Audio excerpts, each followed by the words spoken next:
चार लोग एक पुलिस वाले के साथ मिलकर एक घर में अकेले रह रही लड़की का रेप करते हैं और साथ ही उसको बुरी तरीके से टॉर्चर करते हैं। अब क्या ये लड़की इन लोगों से बच पाएगी या ये पांचों मिलकर उसको मार देंगे? चलिए देखते हैं आगे की हमारी इस कहानी में। कहानी स्टार्ट होती है एक बहुत ही अच्छी लड़की को दिखाते हुए जिसका नाम जेनिफर हिल्स होता है, जो कि बहुत ही अच्छी नोवेल लिखा करती थी, जिसके लिए उसको कोई खामोश और सुकून से भरी जगह चाहिए जहाँ पर शांति हो और वह आराम से अपनी नोवेल लिख सके। इसलिए वो किसी और जगह पर शिफ्ट हो जाती है और वो एक पुराना सा घर रेंट पर लेती है जो कि उसने किसी बुढ़े आदमी से लिया था और वह बहुत ही सुनसान इलाके में था। फिर जब वह घर की ओर जा रही होती है तब वह रास्ता भूल जाती है, तो वह रास्ते में तीन लड़कों से मिलती है जहाँ वो तीनों उससे मीठी मीठी बातें करके उससे फ्लर्ट करने लगते हैं और साथ ही साथ उसके घर का रास्ता भी बताते हैं। और इस तरीके से उन लड़कों को उस लड़की के घर का रास्ता भी पता लग जाता है, यानी जेनिफर कहाँ रहती है ये उन लोग को पता लग जाता है। और उसके बाद फाइनली जेनिफर अपने घर पहुंचती है और जेनिफर को वहाँ की खामोशी काफी पसंद आ रही होती है। वो वहाँ पर अपनी चीजें सेट करती है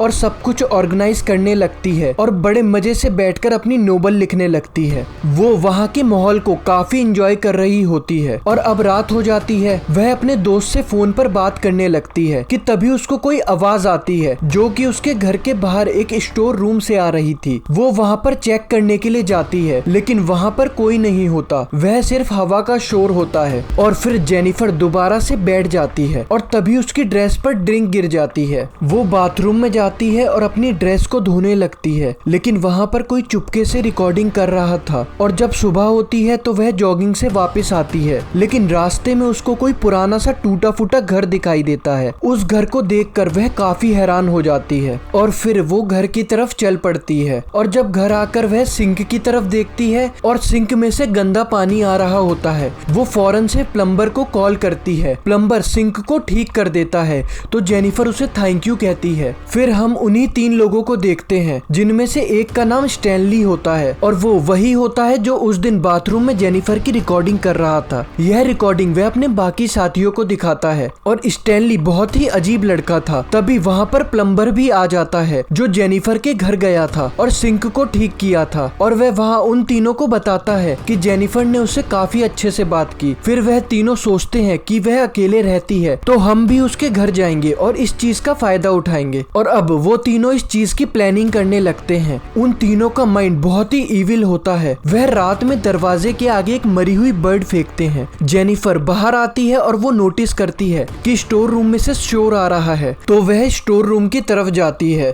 लेकिन तब तक वो चारों लड़के उसके घर में जा चुके थे। जेनिफर अब घर में जाती है लेकिन उसको ये नहीं पता था कि ये चारों लड़के अब उसके घर में हैं। वो जेनिफर से पूछने लगते हैं कि तुम यहाँ पर अकेले क्यों रहती हो और यहाँ किस लिए आई हो? तो जेनिफर उनसे कहती है कि नोवेल लिखने आई हूँ। फिर उनमें से एक लड़का जिसका नाम जॉनी होता है वो जेनी को ड्रिंक करने के लिए कहता है और बेसबॉल बैट से उसको हर्ट करने लगता है। फिर जॉनी उसको उससे दांत दिखाने के लिए कहता है और उसे बहुत टॉर्चर भी करता है और बाकी तीनों उस पर मैच स्टिक फेंकने लगते हैं और वह तीनों उसका मजाक उड़ाने लगते हैं। लेकिन जेनिफर उनमें से एक को मारकर जंगल में भागने लगती है, लेकिन जंगल में उसे एक शेरिफ मिलता है। शेरिफ के साथ एक और लड़का था, तो शेरिफ उस लड़के से कहता है कि तुम जाओ, मैं जेनिफर के साथ जाकर देखता हूँ कि आखिर हुआ क्या है। लेकिन यहाँ पर बात और ज्यादा बढ़ने वाली थी क्योंकि शेरिफ भी उन चारों लड़कों के साथ मिला हुआ था। शेरिफ जेनिफर के साथ उसके घर जाता है और घर जाते ही दरवाजे को कुंडी लगा देता है। वह जेनिफर के साथ बहुत ही ज्यादा स्ट्रेंज बिहेवियर करने लगता है और साथ ही किसी को कॉल करता है और यह कोई और नहीं बल्कि वही चारों लड़के होते हैं। और प्लम्बर आते ही जेनिफर के साथ बुरा सलूक करता है और प्लम्बर उसके साथ जबरदस्ती भी करता है। जेनिफर उसको किसी तरह मारकर वहाँ से भागती है, लेकिन उसको फिर से पकड़ लिया जाता है और इस बार चारों लोग मिलकर जेनिफर के साथ उसका रेप करते हैं। जेनिफर की हालत अब बहुत ही ज्यादा खराब हो जाती है और वह भागते भागते नदी के ब्रिज पर पहुंचती है और नदी में छलांग लगा देती है और वह चारों लड़के समझते हैं कि जेनिफर अब मर चुकी है। फिर वो पांचों मिलकर सारे एविडेंस रिमूव करने लगते हैं। वो हर उस प्रूफ को आग लगा देते हैं जिससे वह पकड़े जा सकते थे। वो लोग अगली सुबह फिर नदी पर जाते हैं ये देखने के लिए कि वह जिंदा है या मर गई, लेकिन उनको वहाँ पर कुछ दिखाई नहीं देता। फिर उनको यह पक्का हो जाता है कि वह मर चुकी है। शेरिफ अपने घर जाता है। हम यहाँ उसकी बीवी को देखते हैं और साथ ही उसकी बेटी को भी। यह लोग बहुत दिन तक जेनिफर को ढूंढ ढूंढते रहते हैं, लेकिन वह कोई सबूत नहीं पाते और ना ही उनको जेनिफर की बॉडी मिलती है। और एक दिन प्लम्बर उन चारों को बताता है कि उसने जेनिफर की आत्मा देखी है। तभी उन्हें पता लगता है कि उस टाइम जो उन्होंने रिकॉर्डिंग की थी वो भी किसी ने चुरा ली है। तो सब गुस्सा हो जाते हैं। अब रात होते ही ठीक उसी तरह कोई इनके घर के बाहर भी मरी हुई बर्ड छोड़ता है, जैसे इन्होंने जेनिफर के घर के बाहर छोड़ी थी। साथ ही साथ उन्हें वहाँ पर जेनिफर की स्लीपर भी मिलती है। उधर दूसरी तरफ शेरिफ को एक टेप मिलती है जिसके ऊपर स्टैनली विजन का नाम लिखा होता है और शेरिफ को बहुत गुस्सा आता है। उसे लगता है कि स्टैनली ने ही इस टेप को उसके घर पर रखा है, तो वह वहाँ जाता है और उस टेप को स्टैनली के मुंह में घुसा देता है, जिस पर स्टैनली कहता है कि यह सब मैंने नहीं किया है। और वह प्लम्बर पर इशारा करते हुए कहता है कि वह बहुत दिन से गायब है, कहीं उसने तो ऐसा नहीं कर दिया। उसको गिल्ट हो रहा होगा कि उसने हमें बताया था कि जेनिफर ने उससे अच्छे से बात की है। तभी हमारे दिल में बात आई कि हम भी जेनिफर के घर जाएं, तो इसलिए हमें प्लम्बर को ढूंढना चाहिए और उसे मार देना चाहिए। जिस पर शेरिफ कहता है कि ठीक है, उसे ढूंढो। लेकिन इससे पहले शेरिफ उस बेचारे बूढ़े आदमी को भी मार देता है जिसके घर पर जेनिफर किराए पर रह रही थी। उन चारों ने यह इसलिए किया था कि बूढ़ा आदमी किसी को बता ना सके कि जेनिफर मिसिंग है।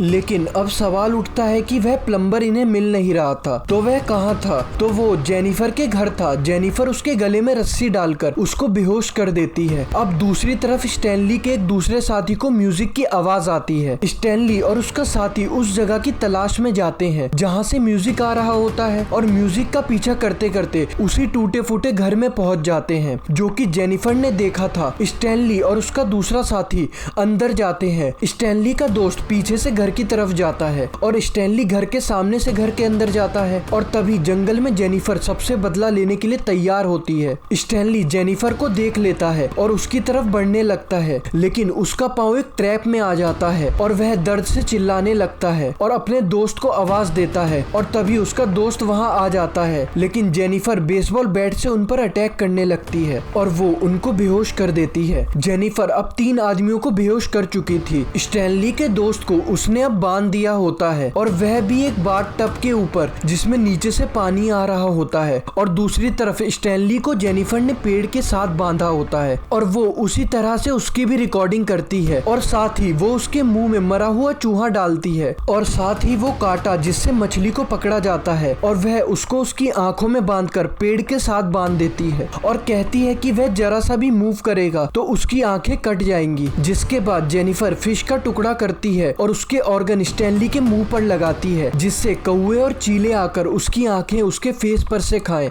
सीन शिफ्ट होता है स्टैनली के फ्रेंड की तरफ जहां वह जेनिफर से कह रहा होता है कि उसको माफ कर दो, उससे गलती हो गई है। लेकिन जेनिफर अब नहीं मानने वाली थी। वह उसी बाथ टब में उसका बार बार मुंह डालती है और फिर वह उसी पानी में एसिड डालकर और उसने जो उस लड़के को 2 वुडन स्टिक पर लटकाया हुआ था उनमें से एक स्टिक निकाल देती है और वह लड़का सीधा एसिड वाले पानी में गिरता है जिससे उसका फेस और बॉडी बुरी तरीके से जलने लगती है। दूसरी तरफ स्टैनली की भी हालत बहुत बुरी हो रही होती है क्योंकि क्रोज उसके फेस पे से उसकी आंख खा रहे थे और इस दर्द से वह दोनों मर जाते हैं और उसे अपना बदला मिल चुका था। अब जेनिफर अच्छे से तैयार होती है और गैस स्टेशन तक जाती है जहाँ पर जॉनी उसे देख लेता है और वह उसकी तरफ बढ़ता है और वो उसके सर पर वार करती है और उसे बंदी बनाती है और फिर उसको उसी जगह पर ले जाती है जहाँ पर उसके साथ रेप हुआ था और ठीक जॉनी के साथ भी वैसा ही करती है जैसा कि उन लोगों ने उसके साथ किया था। जेनिफर उसके सारे के सारे दांत पिलास से बाहर निकाल देती है और उसके बाद वो जॉनी के मेन पार्ट को काटकर उसी के मुंह में दे देती है और फिर वो उसको भी बहुत बेरहमी से मार देती है। इसके बाद जेनिफर को जिनसे बदला लेना था वह सिर्फ शेरिफ और प्लम्बर ही बचा था। उसके बाद वह शेरिफ के घर जाती है और उसकी बेटी को किडनैप कर लेती है और जब शेरिफ अपनी बेटी को ढूंढने निकलता है तो जेनिफर उसी की गाड़ी में बैठ जाती है और उस पर वार करके उसको बेहोश कर देती है। और जब शेरिफ को होश आता है तो वह देखता है कि वह एक वुडन डेस्क से बंधा हुआ है और प्लम्बर भी उसी रूम में है जो कि बेहोश था। और जेनिफर प्लम्बर के हाथ पर एक गन इस हिसाब से बांधती है कि जब प्लम्बर को होश आए तो गन उससे फायर हो जाए। और अब जेनिफर बाहर बैठकर इस चीज का इंतजार करने लगती है और जब प्लम्बर होश में आता है तो उससे गोली चल जाती है जो कि शेरिफ के पिछवाड़े में लगी हुई थी और उसको मारने के बाद वह गोली प्लम्बर को भी आकर लग जाती है और वहीं पर दोनों मर जाते हैं। और जेनिफर बाहर बैठे बैठे दिल ही दिल में खुश हो रही होती है कि उसने अपना बदला ले लिया। और इसी के साथ ये कहानी यहाँ पे खत्म हो जाती है। जाती है। तो दोस्तों, आपको ये कहानी कैसी लगी हमें कमेंट सेक्शन में जरूर बताएं और चैनल को सब्सक्राइब और शेयर करें।